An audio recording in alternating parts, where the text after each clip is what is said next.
प्रणाम। आज कार्तिक पूर्णिमा है। भक्ति योग, राजयोग, कर्म योग, ज्ञान योग, लय योग, कुंडलिनी योग, कोई भी योग हो, सब योगों का एक ही लक्ष्य होता है, मुक्ति। तो सभी का लक्ष्य एक ही है, रास्ते अलग अलग, मंजिल एक ही है। योग का मुख्य लक्ष्य योगस्य चित्त वृत्ति निरोधा। अपने अंदर जो उठ रहे हैं चित्त वृत्तियों को, चित्त में उठ रहे हैं जो वृत्तियां हैं, उनका निरोध करें। और निरोध कैसे करेंगे? उनको दबा के नहीं कर पाएंगे। चित्त वृत्तियों का निरोध तभी होगा जब हम सहज भाव से देखते रहेंगे, अंदर झांकते रहेंगे। झांकते झांकते, देखते देखते हमारी प्रतिक्रियाएं कम होने लगेंगी। जब हमारी प्रतिक्रियाएं कम होंगी तो चित्त की वृत्तियां भी शिथिल पड़ जाएंगी। हमारी काम वासनाएं, इच्छाएं, ईर्ष्या, द्वेष, क्रोध सब धीरे धीरे कम होने लगेगा, क्योंकि हमारा मन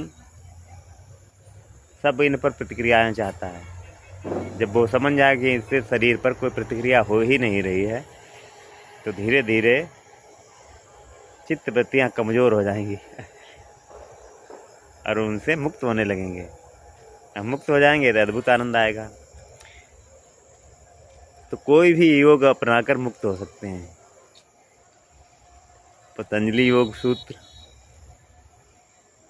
अष्टांग योग है, यम, नियम, आसन, प्राणायाम, प्रत्याहार, धारणा, ध्यान, समाधि। वो पूरा साइंटिफिक है। धीरे धीरे यम नियम से स्टार्ट करके समाधि पहुंच जाइए और मुक्त हो जाइए। मगर है मुक्त ही होना है। वो नहीं करना चाहते हैं तो देखते देखते मुक्त हो जाए। ज्ञान योग से, ज्ञान रूपी तलवार से हर बंधन को काटते जाएं, जानते जाएं। जो जैसा है उसे वैसा जानते जाएं और मुक्त हो जाएंगे।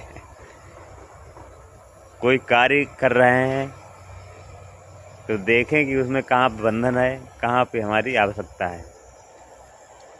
तो धीरे धीरे आवश्यकता पे आ जाएंगे। आवश्यक क्या है, और इच्छाओं को काटते चले जाएं, आसानी से मुक्त हो जाएंगे। और बहुत सरल है, अति सरल है। मुक्त होना बहुत ही सरल है,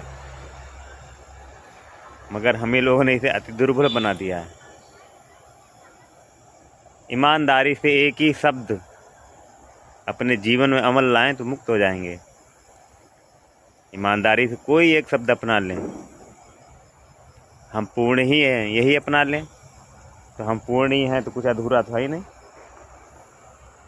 तो अधूरा नहीं तो हमारी इच्छाएं मिट जाएंगी, क्योंकि जो भी हो रहा है वो सही है, तो पूर्ण ही है। अधूरे में कामनाएं, इच्छाएं होंगी।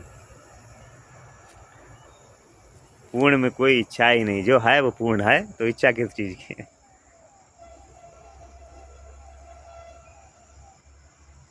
तो एक ही शब्द से मुक्त हो जाएंगे। हर चीज़ को पूर्ण ही जाने, या एक शब्द ईमानदारी ही अपना लें। कार्य करते हुए हम देखते रहें कहीं कुछ गलत तो नहीं हो रहा। इतना यही भाव काफ़ी हो जाएगा। धीरे धीरे वो हमें मुक्त कर देगा। दैनिक चर्याओं में जैसा हम कहते हैं वैसे जीते हैं क्या? जैसा कहें वैसे जीने लगेंगे, मुक्त हो जाएंगे। तो जैसा कहेंगे वैसे जिएंगे तो बंधन उत्पन्न हो ही नहीं पाएंगे। बंधन जब ही होते हैं जैसा हम कहते वैसा जीते नहीं। अब यही हमें प्रयास करना है। भाई, नदी पार करने के लिए तैरना ही पड़ता है, तभी मुक्त होंगे। तो बहुत सरल विधियाँ हैं, और उन सरल विधियों को समझाने के लिए बहुत ग्रंथ लिखे गए हैं। हजारों लाखों शब्द बन गए, मगर हम जहाँ के तहाँ ही खड़े हैं। ग्रंथ पढ़ लिए मगर हमारे व्यवहार में कोई परिवर्तन ही नहीं आ रहा है, तो मुक्त तो होंगे ही नहीं, तो सिर्फ खोखला ज्ञान होगा। वैसे खोखला ज्ञान होगा जैसे हम अपने भाइयों से अलग रहें, हम अपने भाइयों से, परिवार से अलग रहें, दूरी बना लें, और अपने बच्चों से कहें कि आप एक रहना। खोखला ज्ञान है। जब हम भाइयों से एक नहीं हैं, मधुर संबंध नहीं, तो हमारे बच्चे क्या मधुर संबंध रखेंगे आपस में? नहीं। वो जानते कि आप झूठ बोल रहे हैं। जब खुद ही नहीं वो काम कर रहे हैं और दूसरों की शिक्षा दे रहे हैं, बच्चों को भी शिक्षा दे रहे हैं, मानेंगे ही नहीं। तो ये दोहरी नीति हमें बंधनों में डालती है। हम जैसे हैं उसी को स्वीकार लेना है, मुक्ति है। जैसा बोलें उसी को स्वीकार करें, वैसे ही बने।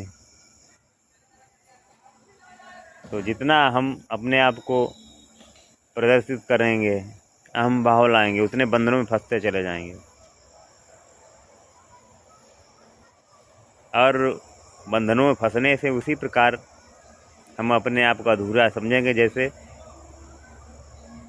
चंद्रमा धीरे धीरे बढ़ता हुआ प्रतीत होता है, जबकि वास्तविक रूप से हमेशा रहता है, पूर्ण ही होता है। तो ऐसे अपने आप को पूर्ण ही समझें, पूर्ण है ही।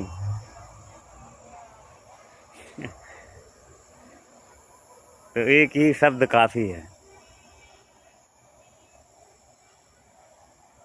एक ही शब्द अपना लें, मुक्त हो जाएं जीवन से। जीवन से मतलब जीते हुए मुक्त रहेंगे। मुक्ति में ही जीवन, जीवन में ही मुक्ति। इसका हम स्मरण रखेंगे। अंदर हमारे अवचेतन मन में चीज़ें चली जाएंगी तो मस्तिष्क वैसे निर्णय लेने लगेगा, मुक्तता ही प्रकट होगी, हम मुक्त हो जाएंगे।